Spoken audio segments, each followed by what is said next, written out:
listen up, everybody, listen up. Thank you for coming out. Welcome to our recruiter panel. I'm so excited to have you all here. With us today, we have some very special guests. Oops. I just closed out my tab here. What? No. Already had checks already, bro. This is wild.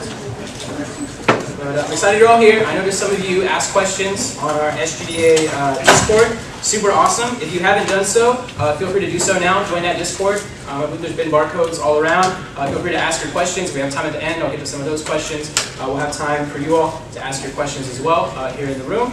But just to start out, I'm going to go through this list of questions I have. We'll get some fun answers. Oh no, I did it again. Messing up in all kinds of ways. Sorry. 1 second. We also have Ben Aguilar coming. Yeah, he's going to be a little bit late. He's coming. He's going to walk in a little bit late, no worries. But for now, let me introduce our guests. So at the far end, we have Maria, who is from Pound Sand Games.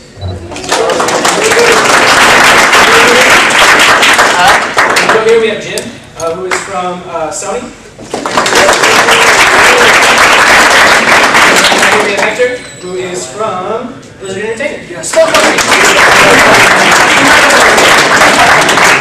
Alright, so to get started, let's get this one out of the way.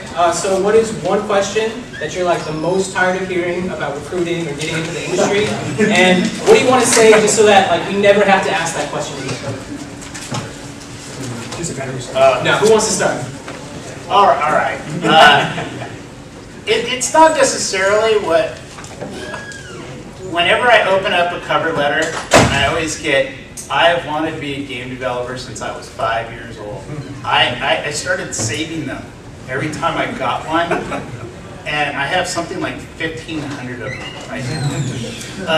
And I get it, because honestly, when I was younger, I wanted to be a game developer too, and a filmmaker and an astronaut and 100 other things. The thing is, like, I get it, and I have no problem with it, but it's the one thing I get so often. It's like, I know you want to be a game developer, and I know you've been running games since you were like 15 or 5 or 4. I get all different numbers, but the thing is, like, come up with something like crazy. Tell me that, you know, your alien culture dropped you down, and give me something that will like make me read your stuff better. Real quick, ladies and gentlemen, Ben Aguilar from.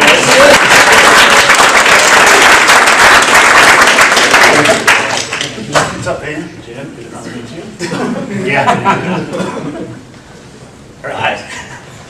Thank you, Jim. That was a really good. Does anybody else have anything to add to that? I would say I always get asked the question of, should I specialize into kind of like one avenue, or should I kind of keep my skills broad? And I think the answer to that would be is keeping your skills broad will help you job hunt. Making your skills focused will get you a job. If that makes sense. Good answer. Yeah, good answer. Yeah, I definitely echo my colleagues here. And to add on to that, I think at the end of the day, we totally understand as recruiters that it's definitely your due diligence to ask us questions, right? Like, yeah, that is your job because that's what you want. You guys want a job in the game industry. I think one question for me is that it'd be nice if I stopped getting is, hi, I would love to work for you guys. Here's my background. What do you think I should apply for? Do you really get that? We do get that. And so, I kind of don't know how to approach it because I want to be nice, but at the same time, if you're asking that question, then maybe you shouldn't be in the game industry because you don't know what you want. And so, that would probably be my answer to that. Yeah. So what's the question? Yeah, just to repeat the question, so like, what question are you super tired of hearing? Oh. Like, if you could give one answer, you just never have to answer it again. Actually, I think you guys answered the question, or you guys were thinking of the question, what should I have in my portfolio to be prepared for a job there? Yeah.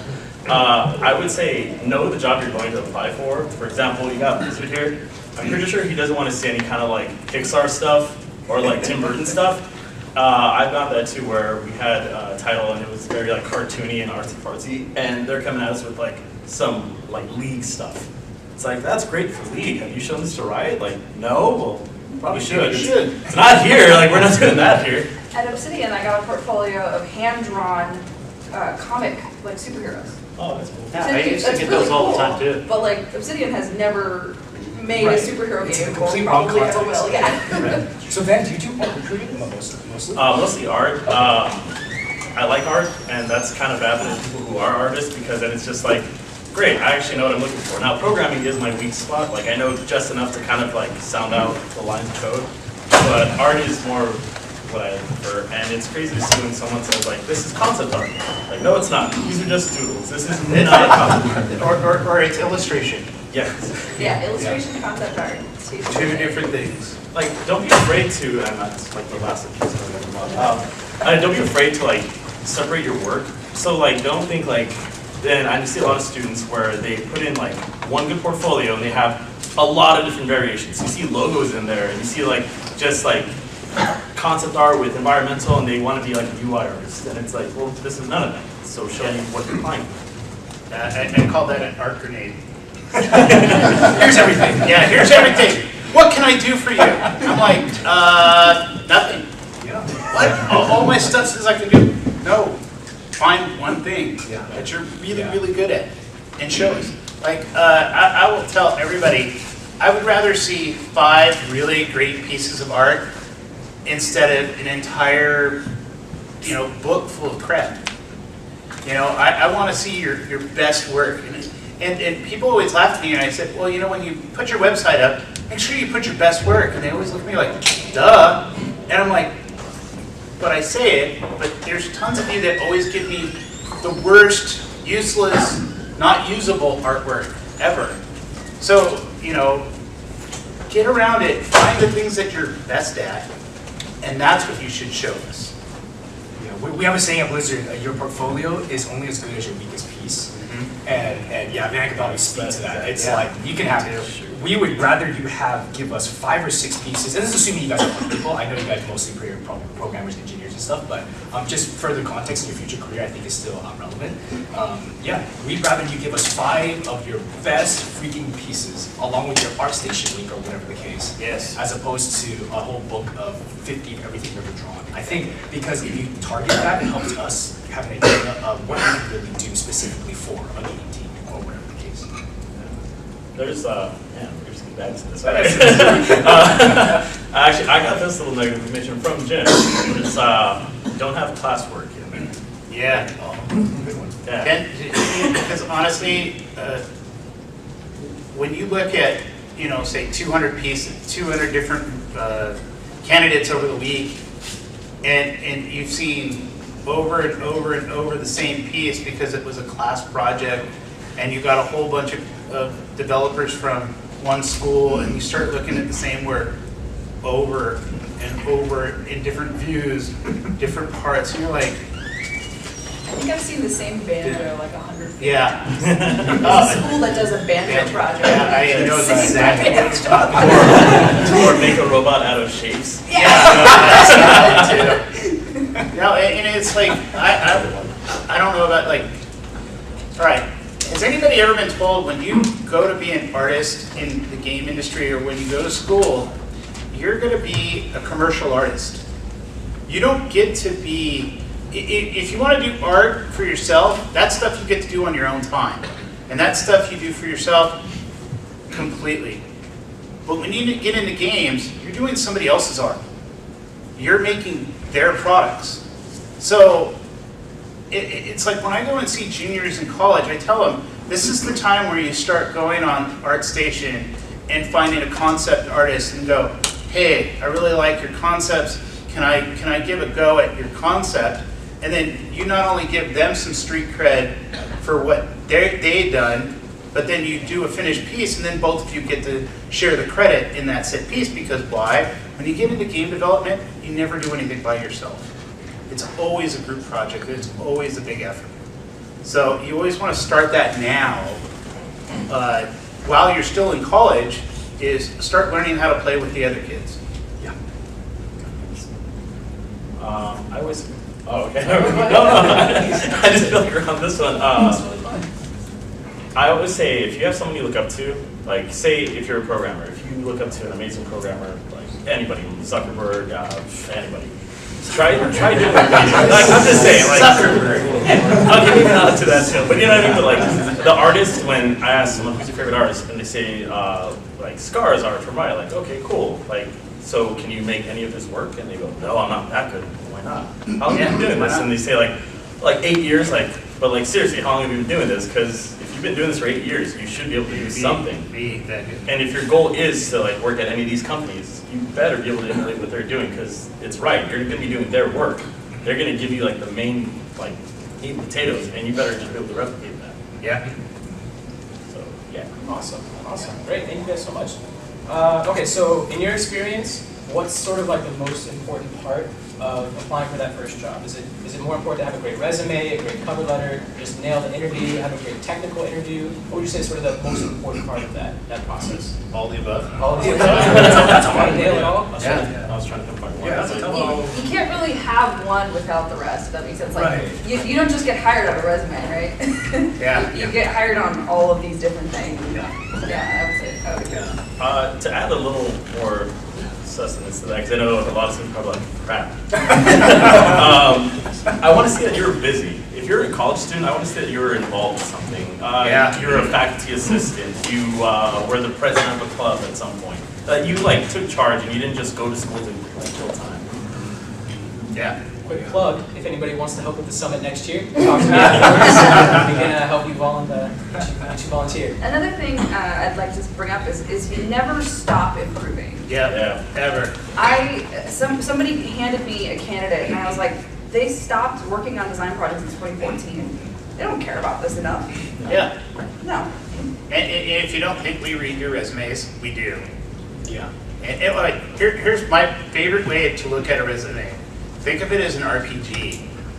And the top is like the beginning of the quest. And as you work your way down, you kind of want to get to the bottom. And if you don't get to the bottom, guess what? That quest failed, and you moved on to another quest. All right? So build up your resumes thinking of like, I'm going to have a recruiter read this, and I want them to read this part. And after I get through that part, I move to the next part, et cetera, et cetera. So be smart about how you submit yourself to us, because we will read it. And if we like it, we will share it. And that's how it works. And don't get too hung up on like your format, because to be honest with you, the way all four of us look at resumes, we're pretty subjective. It's like, I like this format, Jim likes it. So like, don't get hung up on that. But in principle, just don't make it. I like to tell you, don't use word templates. Like, Oh yeah, never use a like, word because they template. give you bubbles and stuff. It's like, I don't know what that means. Or that when you go to copy and paste it, sometimes those templates just tear it all up and it ends up all over the place. And how many of you understand, table in Word?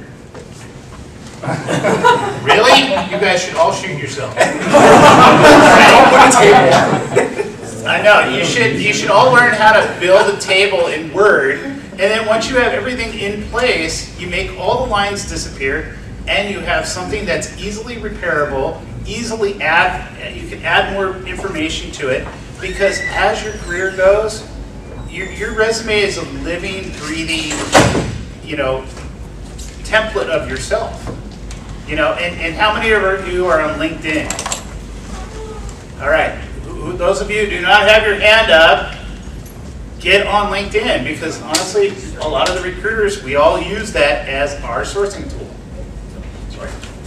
I often, when I get a candidate, I first check their LinkedIn to make sure that maybe between that they're real. Or maybe, between whenever they wrote their resume or now, like maybe they got a job and, I didn't know about it. So I always check LinkedIn first. I would say to get out there and network, like what you're doing here, meet everybody in this room, and then make sure you remember their names. It's not bad at that part. Yeah. Because when I look at a LinkedIn, I always like to see like, well, okay, where is he? For example, like, oh, you went to AI, like which campus? Oh, San Bernardino. Like you're probably one of Thomas Brillante's guys. Like, oh, let me hit him up. Like, hey, this guy's applying. What do you think? Or if you have like a bunch of shared connections, like, oh, you're Jim. Like, great. Hey, Jim, this guy's applying. Like, what do you think about this guy? Nightmare. Yeah, that brings up a really good point. The gaming industry as it stands right now is still a very small ecosystem. Very Sure. But we will all know each other, and very likely, people are going to jump different studios all the time. Like I was at WB Games, and then I went to Blizzard, and then Jim probably started off somewhere. Maria and Bad was somewhere else before they. So we're all going to probably end up circling the same candidates over the history of their professional career. So it's your due diligence to really keep those good relationships going, even if someone like rubs you the wrong way, because you never want to cut those ties, because someone will always have an opinion of you at some point down the line. Yep. That is very important. You want to know how small this industry is? Jim Rivers hired me. Yeah. To add to that, Jim Rivers came to my college and spoke to me and got me into it. Yeah. Yeah, no, he's the reason why I'm a recruiter. This like multiple generations happening. Well, here's the thing, like, and I, if any of you have met me or known me for any period of time, you always know that I believe in college kids. I deal with senior level people all the time, and I like a lot of them. But the thing is when you get up to that point, you've had the world kind of beat you up a little bit. The best part about college kids, you guys are still hungry, and you want to try things, and you're way smarter than we are. And you don't realize how smart you are, which is awesome for us because we can use and abuse you.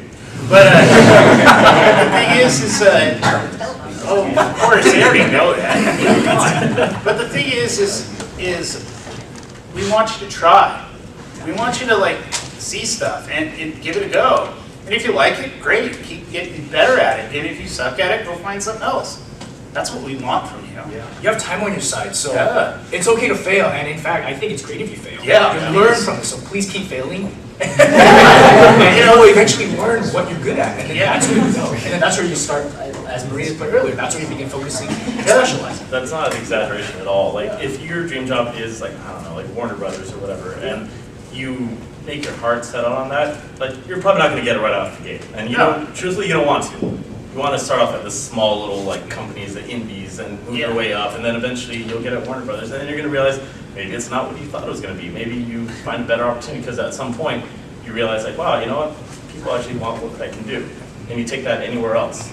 I'd love to speak on that end also. So I come from a studio of 40 developers. We're relatively small. And as a result, that means that our teams are like the size of 15, 10-ish. And that means that we all rely on each other every day to come in and deliver. And that often means wearing a lot of hats. And that's a really, really great environment for somebody starting out in their career, because you can come in and be like, oh, I'll do a little bit of this design stuff. Oh, I'll do some of this implementation, all these different things. And then that's where you can really like get your little groove. Yep. Yeah, always be willing to learn. If they approach you with like, have you ever done, you do this, can you also do this? And then you say yes. Yeah, that's exactly it. Like, I've dabbled in it, yes, don't say no. With like a scared look, because then they just. One of my former owners, he told me, he's like, you gotta understand faking it till you make it.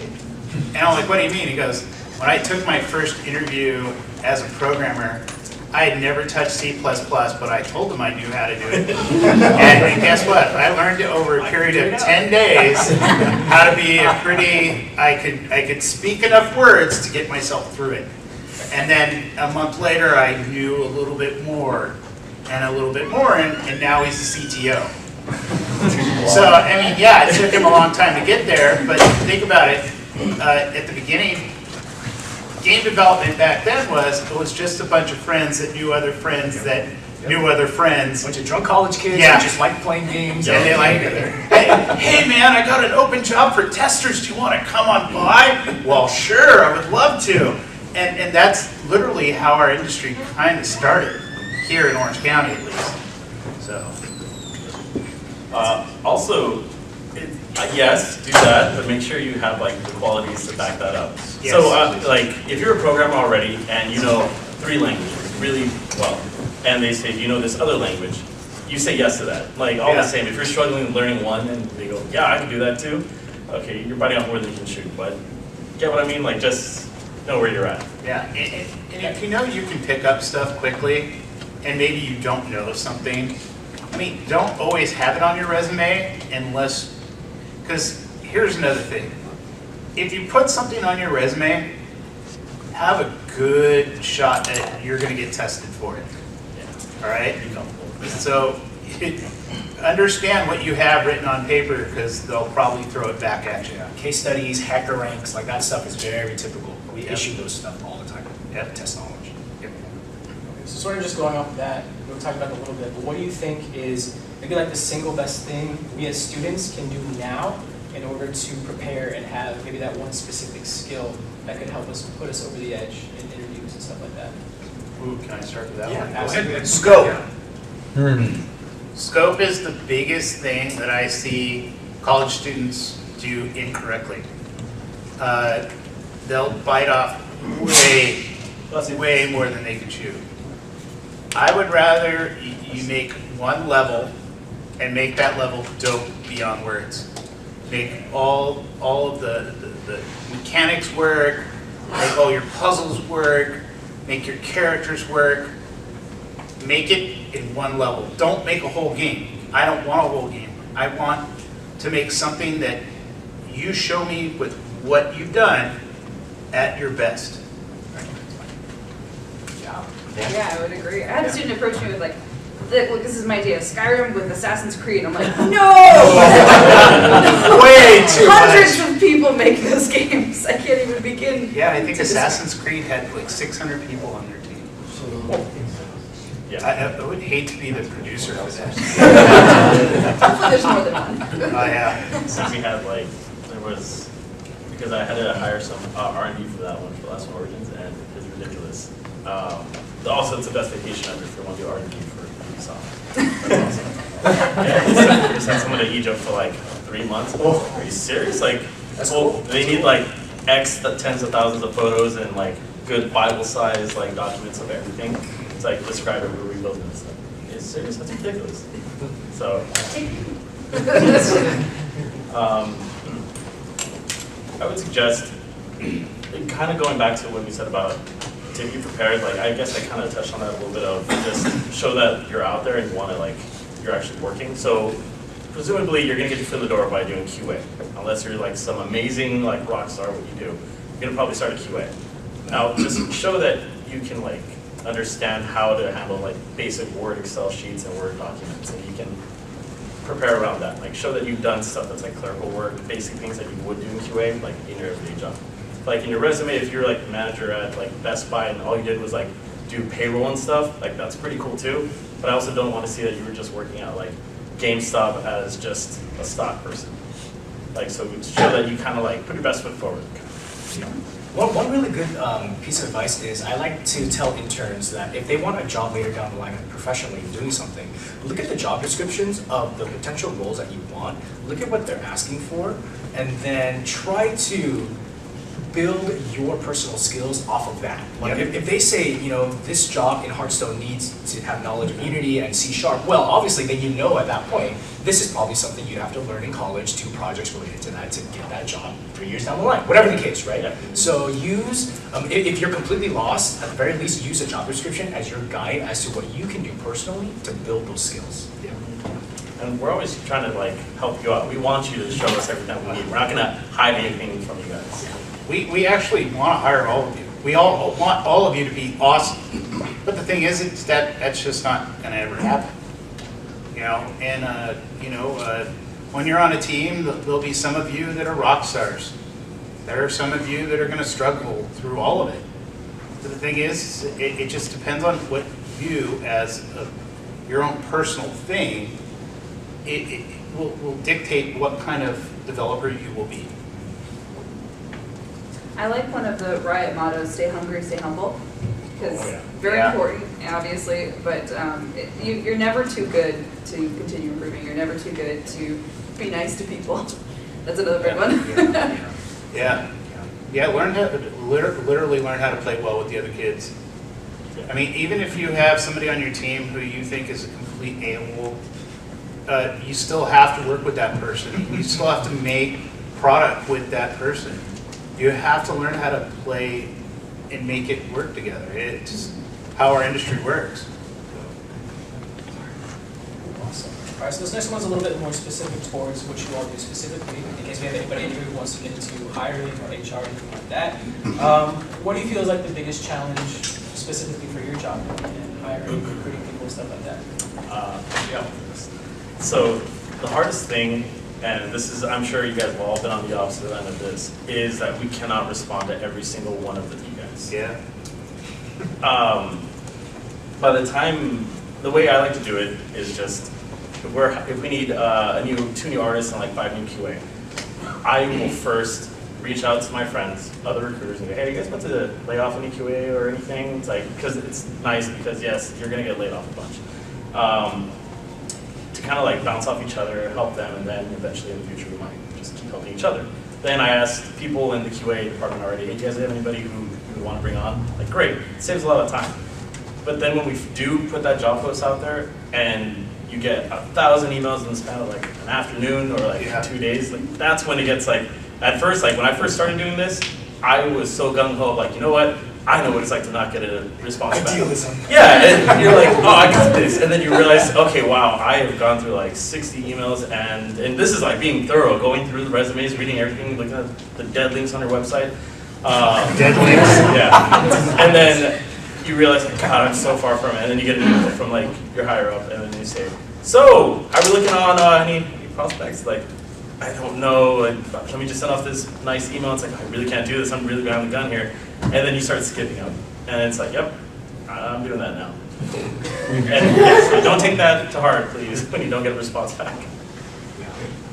Why don't you repeat that number that you mentioned earlier about your intern statistics for this last year? Yes. Yeah, so that's public info, so I'm not sharing it.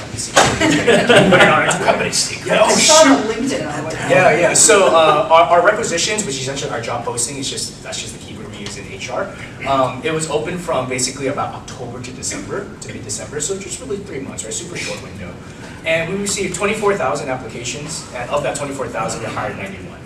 So it's like the analytics guys broke it down. It's like, yo, it's harder to like join you guys as an intern than it is to like get into Harvard, Yale, and Princeton combined. Oh, yeah.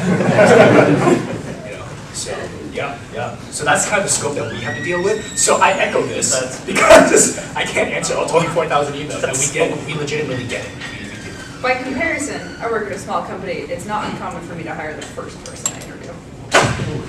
Yeah, well, no, I've been there. Or like, I worked an entire year on our project and I didn't hire many people at all because we're extremely picky and we're very senior centric, you know, and they can't just be senior, but they have to be super senior, you know. And that's very frustrating too. But you have to always be on top of it, always. So, to ask you a question, you had 24,000. How many on your team that were actually going through that? So the university relations team at Blizzard is about 6 people. Wow, that's a lot. And our manager, and that's just recently, like this past month, 6. So our manager is more strategy and business operations oriented, so she's not really in our nitty gritty. So it's really just 4 or 5 of us. Yeah, there you Wow, go. that's 4 or 5 on. And I'll tell you this now, Blizzard does not, what you guys hear all the time, like the IBMs and Disneys of them, we don't use algorithms to like cut down. We don't write a Boolean script to like only Harvard grads, right? We source through every single individual. It's a pain in the ass, but it's what we have to do to find that kind of diamond in the rough type of thing. Yeah. So yeah, we do that. Some of the best people I ever hired were people that came from a school that had nothing to do with game development. Yeah. One of the best programmers I ever hired was from an ag school. Wow. And he learned C++ teaching like the tools for the machines for harvesting a field. And he used his tool set to deal with that, and we ended up hiring him, and now he's a senior programmer at one of the studios I used to work at. So you never know what your skill set will put you to. It all depends really on yourself. Yeah. It's kind of like some of my favorite hires are the ones that have never been to school, but it's just what they love. It's what they do all day, every day. Yeah. Like, you're not just competing against like yourself, you're competing against everybody in your classes, everybody at all the other schools, and the states, and in the country. Then you realize you're competing against the world. Yeah. And then once you're finally in the playing field, you're competing against all the other people that have been doing this for a lot longer than you have, or better than you. So, Yeah, a great example for that from the Overwatch team is one of our senior concept artists. She dropped out of college because she didn't know that concept art was a thing, so all she did was doodle her whole life. She eventually went back to fashion school for 6 months and then found out that there was a job called concept artistry in gaming. And so she eventually got hired at Blizzard, and all the skins that you see for Overwatch is all originally concepted from her. She essentially didn't go to college, right? She just doodled, and that speaks to that. She just had the skill, the ability to doodle nonstop, and did really good at it. So It always blows my mind when we run across like that. Somebody out of nowhere just shows up and you're like, aww. I heard a guy years ago and has like 4 degrees in nothing that has to do with games. And he wrote, what's the word I'm looking for? A mod, that was what I was looking for. He made a mod for EverQuest, and it ended up with 1 million downloads. And then all the studios were fighting over him because they wanted him, and he was like, no, I'm looking for a certain job. And eventually, one of my bosses came in, he goes, do you know Jorge? Blah, blah, blah. And I'm like, yeah. And they're like, get him in here now. And so I ended up getting in a fight with, well, not with him, but with another studio that wanted him too. And we went back and forth for like 2 months fighting over this guy. And he's like, I don't want to work for you. I want to work for you. And eventually he came and worked for us. And now he's a lead designer at the studio that I hired him for. You know, I mean, and he was completely, like, never worked in games, was just somebody who really liked the game that he was playing and wanted to make it better. And he made a better version of the game than the people who made the game. Yeah. yeah, they're out there. They're out there. I was wondering too, I thought you were talking about Gloria's story. He talks just like that too. Excellent. Yeah, that was good. But again, this guy, he's up there. He's like the worst competition you could ever have, or the best rather. And most humble guy you're ever gonna meet. Super down to earth, super chill. Everything is cool. Yeah, well, that's awesome. I'm going to open it up to you all. So if you all have any questions, this is sort of your opportunity to ask. So let's just go by the hand-raising system. Does anybody have any questions out there? Yeah, we're here for y'all. So you want to shout out? All right, I saw your hand first right here. So the network level of programming for engines has a lot of very closed knowledge that's sort of hidden a lot between companies. As far as I'm aware, they don't really share that because it's the goal. Where do you go about learning that? Like, how do you get into that, and what do you look for in a resume for that kind of stuff? All right, on the tech side,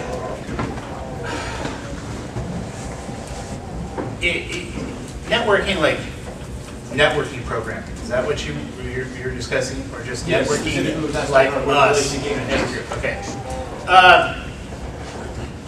I would say at school, you'd be the guy that makes all the games talk to each other, and then be able to prove it, and then share it with us, and then we will make you take a test, and then we will prove whatever that you wanted to do. Does that make sense? Yes. It's almost kind of like somebody, all right, you will all have to take a test at some point for whatever studios you're going to. Networking is by far one of the hardest because you have to prove, Yes. you know, all the time. Like, yeah, it's not like I want to be a gameplay programmer. It's completely different. And you have to, what it is you have to be able to prove it. Yeah, so ultimately, we totally understand that, you know, the way Blizzard is doing our network infrastructure is, you know, you can't learn that, right? Because it's like company prep or someone probably developed some tool internally. So at the end of the day, a lot of it is like, it was It's like internal. all of our programmers had made something that connected things to other people. Right. And the thing is, it's not like built into an engine. right? Like higher level. Make things talk to each other in Unity. That doesn't mean I know what I'm doing. It runs on Magic. Right. So Anything when it comes to programmers is magic. So if you take one step back at a higher level, even if you don't know what we're doing internally, that's secret. If if you have the foundational skills for us to bring you there when you come on board, with us knowing that you of course, like, duh, we know you don't know. But if you have the foundation for us to teach you, then you're golden. And again, you will get tested in whatever that area of what's the word I'm looking for? Expertise. Specialty. Just to top that off, and that test is going to be pretty much centered around what's on the job description. So if you're answering yes to all those qualifications, then you're more than likely to be able to ace this test, or you should be able to ace that test. And we do know that you don't understand what our tool sets are, or what our technology is. It's just that you get the general idea of it. We'll still test you, right? Like for example, I was hiring data scientists as interns. So PhD, hard.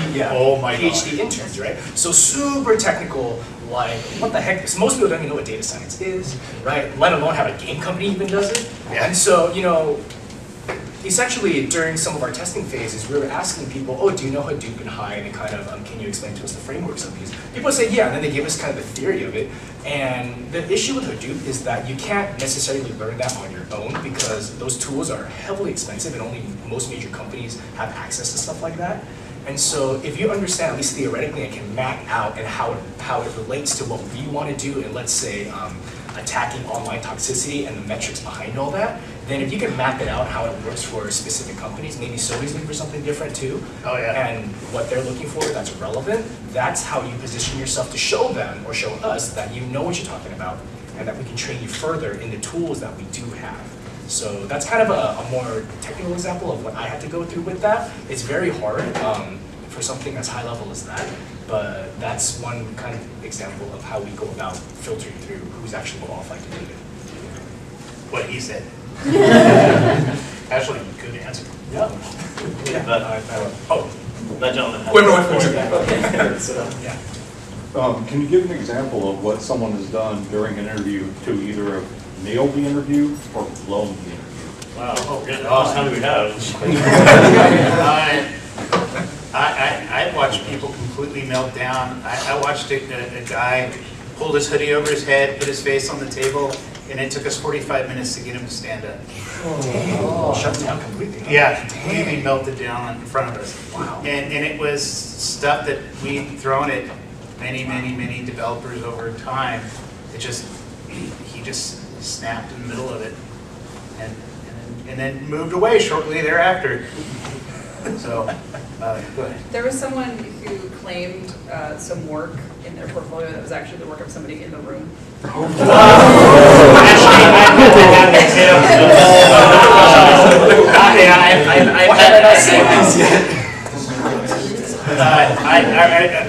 I add on to that one? So, all right, this is a college student thing. You guys will all appreciate this. So, we had a group of 5 developers, and they all applied for the same job. Junior, I think it was a junior art job.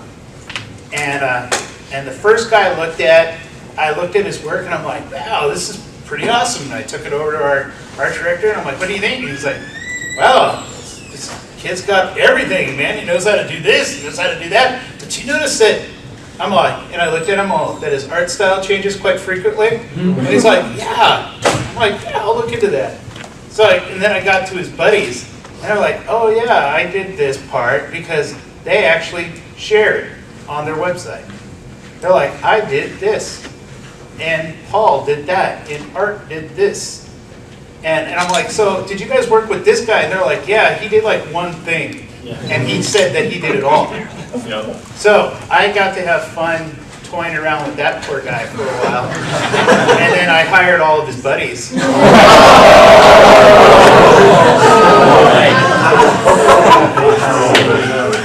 So yeah, so that happens quite often. So if you are going to work on a project with your friends, make sure that you share the wealth. Because I will ask you. You're done. Man, these guys got me beat. I haven't had no one shut down on me. No one stealing art. The worst I've seen is just people coming into interviews completely unprepared. Oh, and by the way, okay, so I'm going to speak from the corporate perspective. So what I'm dressed in now, shorts, t-shirt, this is what we go to work in. You're about to steal my story. Yes. So this is what we go to work in. So before I came to Blizzard, when I was at WB, the worst I saw was people dressed like this when you're not supposed to, in the context of the environment, to an interview. So that's really the worst I've seen. That's got nothing on these guys. Yeah, people having no answers. I've heard of stories of people plagiarizing stuff, but I haven't actually been there, or it wasn't one of my candidates. So, yeah, these guys got better stories. So I had he was a developer and artist from China, and he came over and he started showing off, kind of similar to like the work that wasn't his, except it wasn't just work. It was like gameplay videos. He has a Twitch channel. And I was like, oh, cool, Call of Duty. I'm like, so, wow, I didn't see Treyarch or Infinity Ward on your resume. That's weird. And then he's like, oh, yeah, it's like, hi, I want to be QA first, and then I want to go into level design. I'm like, oh, so did you design this level? Like, this is Rust. Like, I think you're a little too young to have worked on this one. And he was just like, oh, no, I just want to show that I know how to map like a level. I know everything that goes into level, because you can see in my video that I'm doing really well in this level because I know where it is. And it's like, I don't think this is what you think it is. Like, can you make any of this? Like, I'm giving you just like a softball. Like, can you make any of this in any engine, anywhere, in any program? You draw it on paper? And he's like, well, no. And it's like, oh, how did you get this interview?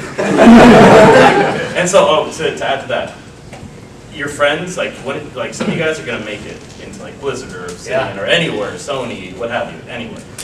Your friends are going to be knocking on the door like, dude, yo, you're at this company, like, hook it up. Be very careful of that. Yep. Very careful of that. Yeah, friends come out of the woodwork. Mm-hmm. Yeah. Friends you haven't spoken to in years. Here's a good example. When I was at Obsidian, Brian Menzie, amazing artist. He's the art director. And my friend Troy, who graduated a year before I did, mind you, I'm still in college. He was like, hey man, can you have someone at Obsidian kind of review my portfolio? And I was like, sure, okay, no problem, because this guy had the hopes of getting hired at Obsidian. So I walk 2 offices over and go up to my director, Brian. I'm like, hey, Brian. He's like, yeah, what's up? Mind you, very quiet, stoic person. And he was like, hey, Ben, how can I help you? I was like, hey, can you review my friend's like portfolio? Rookie move on my side, because I had no idea what that actually meant. Yep. I didn't know that I was putting my ass on the line there. So he comes into my office, and I'm facing the wall, and I'm just on thing, and I have one headphone on, and I just hear, Van. And I was like, whoa, crap, hey, how's it going? And he's like, I reviewed your friend's portfolio, and I want you to know that I'm really mad at you because you wasted my time. And I'm like, what? And he's like, yeah, this guy's not an artist. He's terrible at this. And in my head, it's like, I think he's our school's best concept artist. Okay. And so I asked him, like, well, if I have to give any tips to him, what would you suggest? And he was like, tell him to go learn how to draw. Yeah. And that's. Brian Menzie's a pretty intense. Yes, he is. He has this look to him. And so I was like, okay, cool. And in my head, it's like, I'm never going to do that again. Actually, can I throw down on that real quick? Please. All right, if you guys all end up in a game studio somewhere, hopefully all of you do,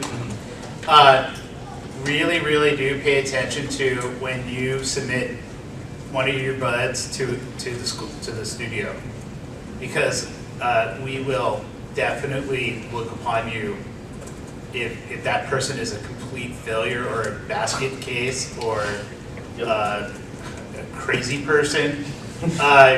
We will never ever hire any of your friends ever again. At Obsidian, for years, I would, if somebody had submitted somebody, I go, is this a friend or somebody's friend? No, oh, this is my friend. Have you worked with them? Well, yeah. So you trust them? Oh, yeah. Submitted. You walk up to them like, so you submitted, person you know? Oh, it was my aunt's cousin's friend, and I said I would submit it. Do you want your name attached to the submission? Well, if this person sucks, do you want your name added to the submission? No. Okay, good answer.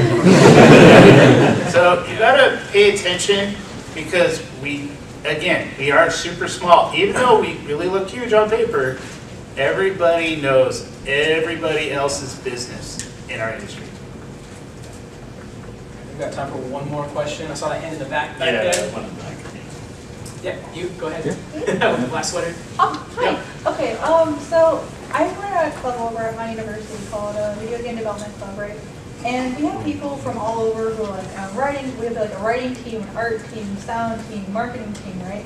And I myself, I'm a community theology major. It has nothing to do with making video games, but like I have like journal upon journal of like video game designs and stuff. Like I'm not the best drawer, but I have like so many different ideas for games. Like, is there anything like in the game making field that kind of goes into that? You know what your advantage is? You understand body mechanics. Yeah, I have like so many different like mechanics. Yeah, like, you know how I'll joints make different move. characters. Yeah. Play to that. Is there like Yeah. any like job for that in your guys' thing? Oh yeah, that crazy ideas and stuff. Yeah. A CDO. Okay. Like I can't draw. I cannot draw, but I have so many people in my club in my school who are just like, I'm not a programmer. Like, how do I get in this field? Like, I don't know how to program. Like, I'm in the same boat. So I have so many people coming to my club. Like, I can't get in the gaming industry, even though it's my dream because I don't know how to program. So I'm always wondering like if there's any kind of field available for the people. So there's so what was the thing that you had said for the like all the crazy ideas that people get? Like, you have a job for that. What is the name of that job? Concept Designer. Designer. So the people who give you all like the crazy ideas? I would say creative. But see, those people become those people after they've been through the trenches and had themselves kicked a few times. And, you know, so do you have a computer at home? Yes.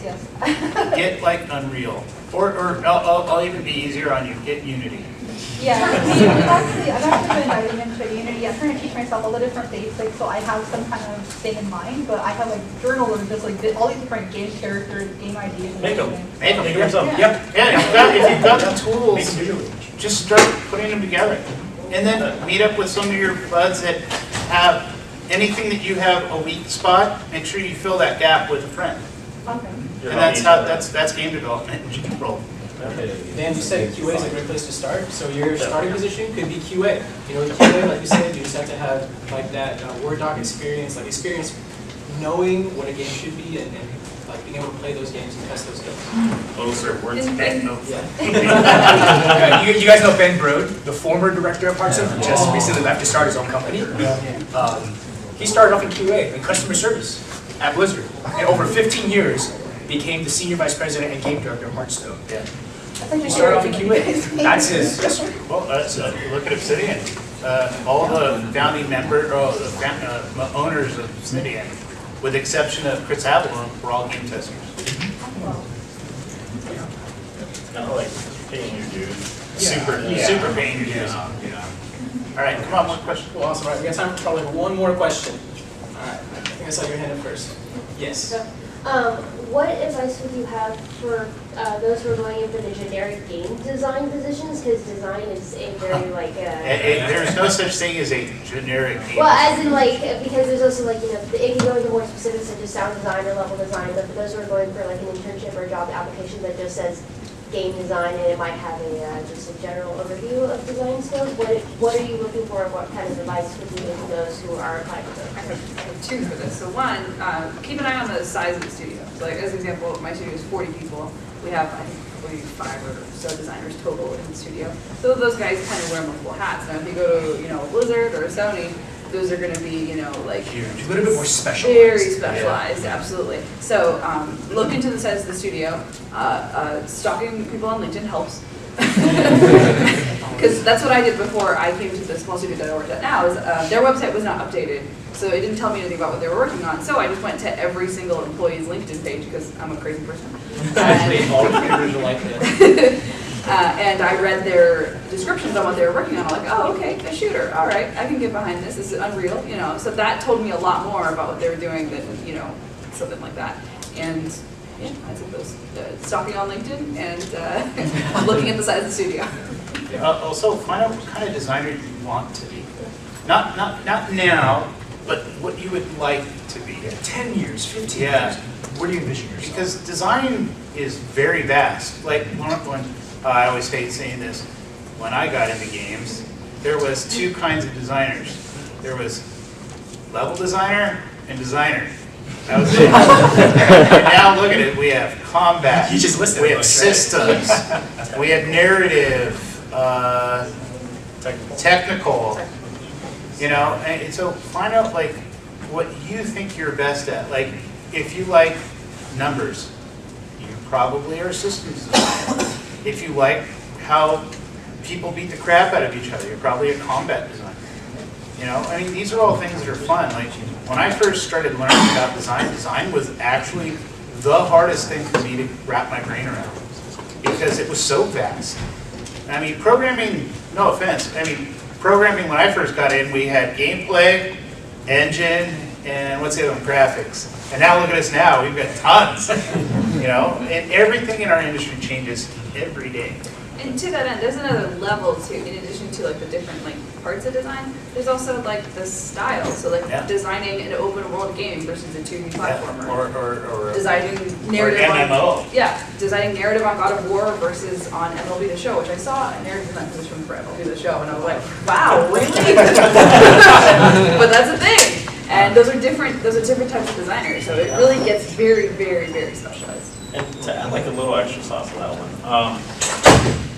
don't like be open to change in your career. Like say from the very beginning you want to be like I don't know, an artist, and then you find out that you're better suited to something else. Like be open to that. When I started, I wanted to be a UI designer, a UX designer, and in retrospect, it wasn't very good.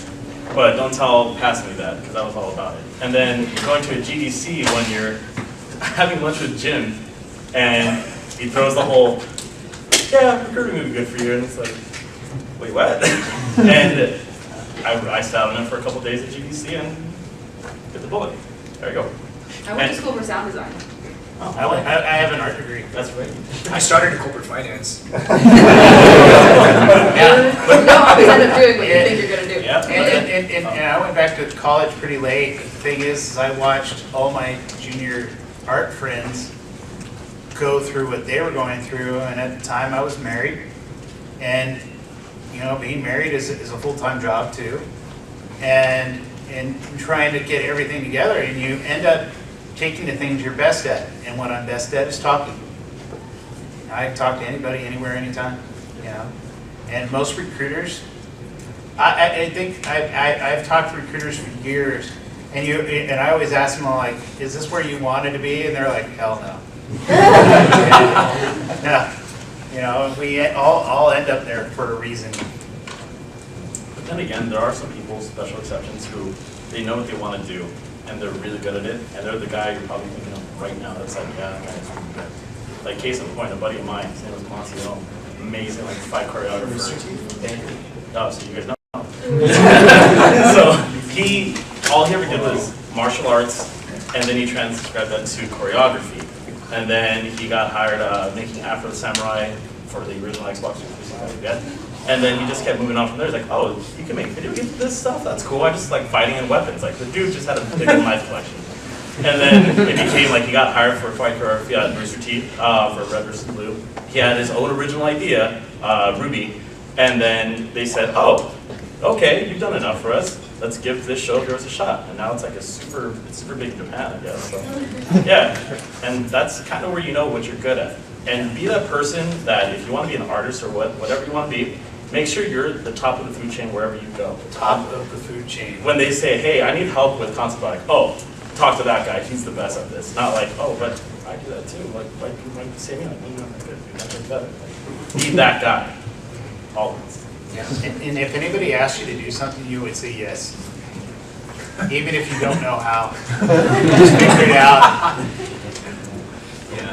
And I guess my last word is don't let your success be predicated on the failures of others. Oh, make good sure one. you bring other people up solid. at all times. Yeah. Because I do a lot of MBA hiring as well, like from the Ivy Leagues, like the Harvards and Yales of the world.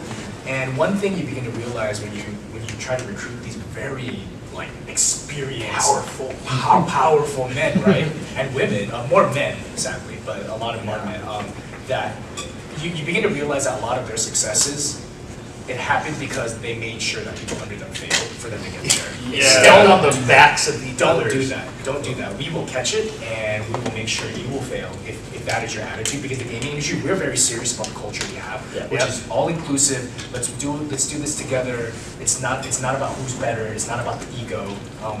All of us support the same industry, and all of us can keep growing. Blizzard may make more money than a smaller studio, but that smaller studio still plays a big part in the ecosystem as a whole. So we're all about that. Like, I love the fact that Fortnite is huge right now. Yeah. It's great for the gaming industry. So all these cool. NBA players and stuff really into it. That's great for all of us. Yeah. Just because it doesn't make us money, it's helping the rest of us. And also, you never want the studio to close. You Yep. never want a studio, because now your buds are out of jobs, and you don't get to play their game that they've been working on. I mean, how many of you have already made kind of a game? So you understand how much work that you have to put into it. Imagine that you've been working on a project for 5 or 6 years, and it gets shelved, and nobody gets to really see it. You don't get to share all the life that you just put into it. It happens a lot. Yeah. And they don't tell you why it was shelved. Yeah. Just like, sorry, today's your last day. Battlefront 3. Has everyone seen that video of God of War director Corey Barlog just like crying because he was looking at the Metacritic scores of God of War? That was a 4-year project. Yeah. That is insane. Can you imagine 4 years and then just to log on and see that like Everything's working. Yeah. Look,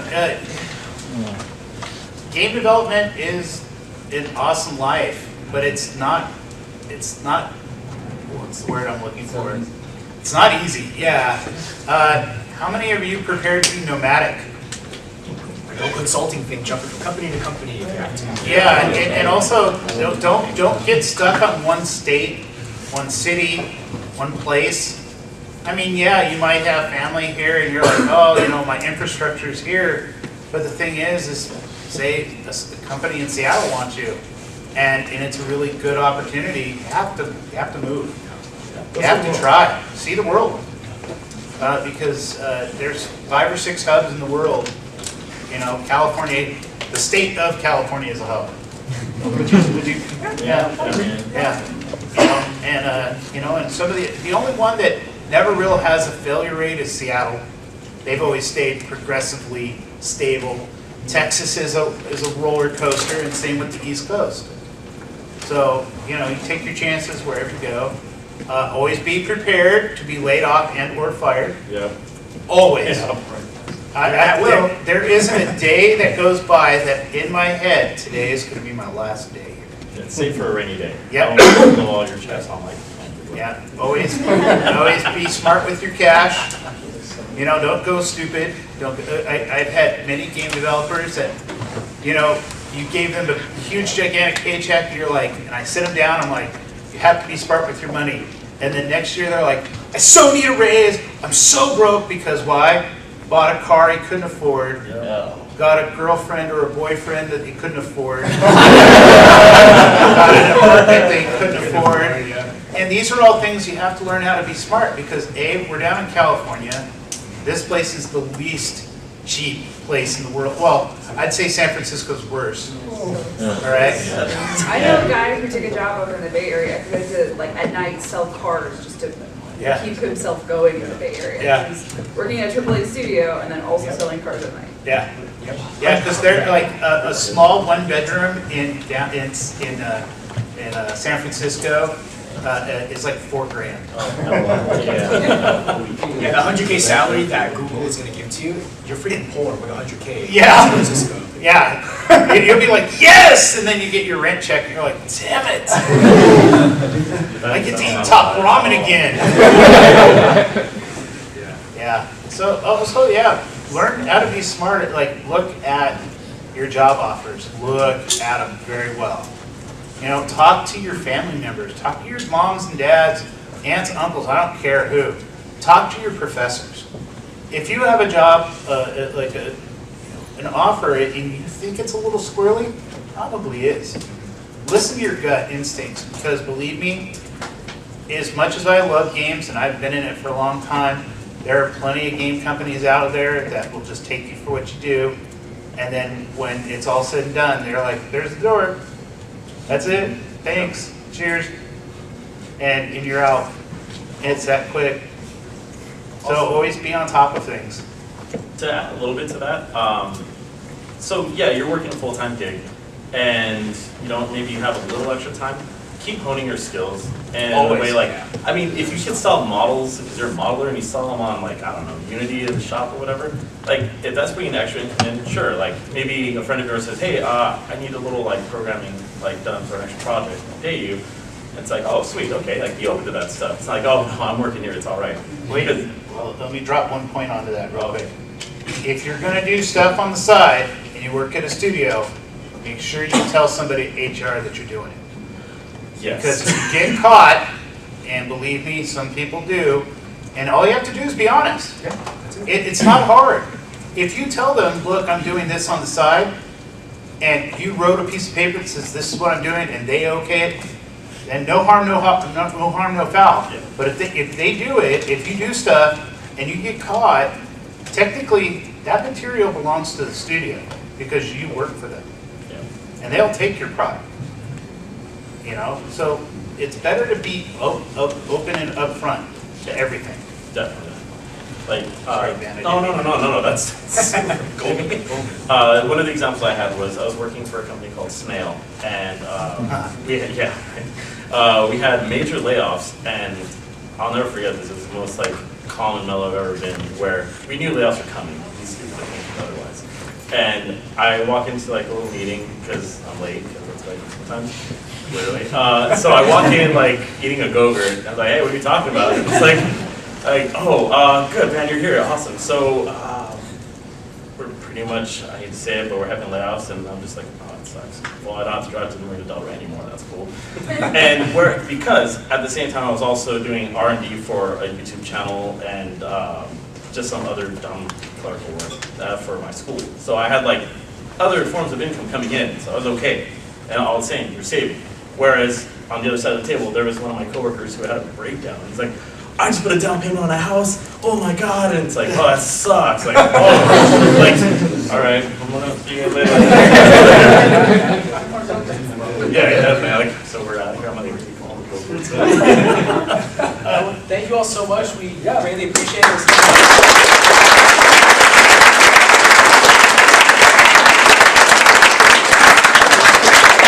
Going on today. Thank you all for coming to this. I think we have a student workshop going on right now. We have more panels later. We have more guest speakers. So go hang out.